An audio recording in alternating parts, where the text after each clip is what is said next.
And at T-minus 5 minutes and counting, teams continue to watch the weather, specifically anvil clouds near the launch site.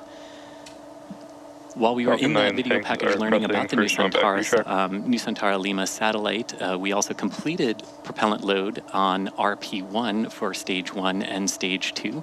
Liquid oxygen load continues into both stages of the vehicle. The next major event in our countdown will be the start of the retraction of the transporter erector, or the TE. Now, the TE is the large truss structure behind Falcon 9 on this graphic that you can see on your screen here. And it helps keep the rocket upright when it's on the pad, as well as helps during rollout and lift to the vertical position. For the retraction sequence, we will first see the clamps around the second stage open, and then the TE will begin to pivot back slowly, swinging away from the rocket. And there you can see those cradle arms opening now, just below the payload fairing.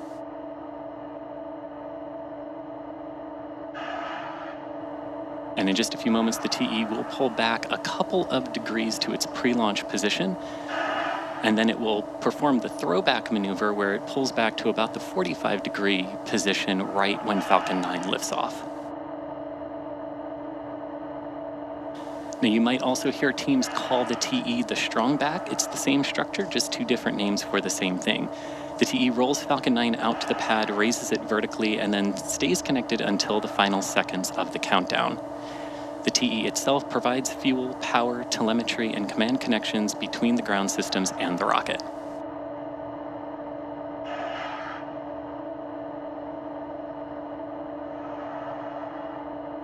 Coming up here on the T-minus 3 minute mark, teams preparing to close out loading of the liquid oxygen onto both stages of Falcon 9 here.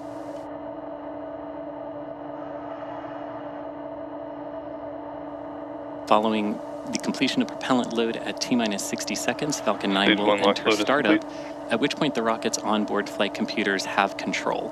From there on, the countdown is fully autonomous. And just inside of T-minus 2 seconds, the 9 Merlin 1D engines at the bottom of Falcon 9's first stage will ignite, and once they're at full power, Falcon 9 will lift off the pad to begin its climb to orbit.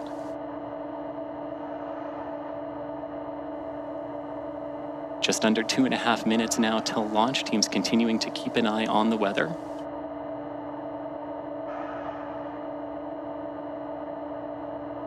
And in just a few moments, we should be hearing the call out for the completion of liquid oxygen loading on the second stage.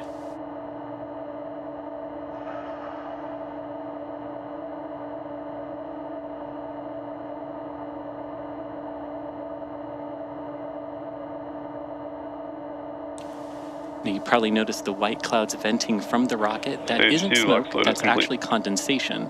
As the liquid oxygen warms slightly inside of Falcon 9's tanks, some of it boils off, and that gas is vented out to maintain and manage pressure inside the vehicle's tanks.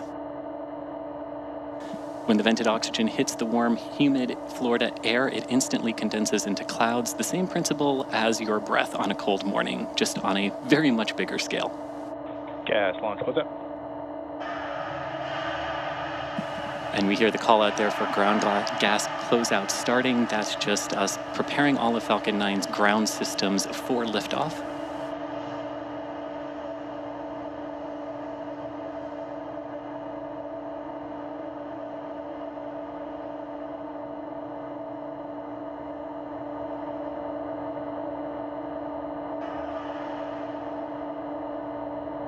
Just crossing the 1 minute mark.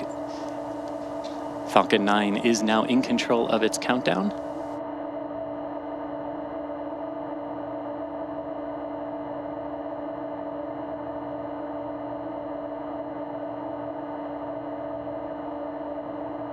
Standing by for a final weather call.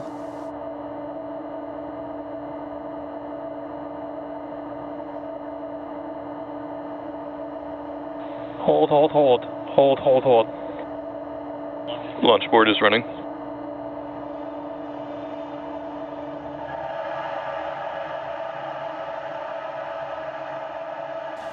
And as you just heard, we did have a hold call due to a weather violation in the area, so we will be standing down from our launch attempt tonight. The vehicle and the payload do remain in good condition and remain healthy, and we do have a backup opportunity scheduled for tomorrow with a launch window. We have aborted out of the count due to red range for violation of the attached anvil cloud rule, which would not clear by T0.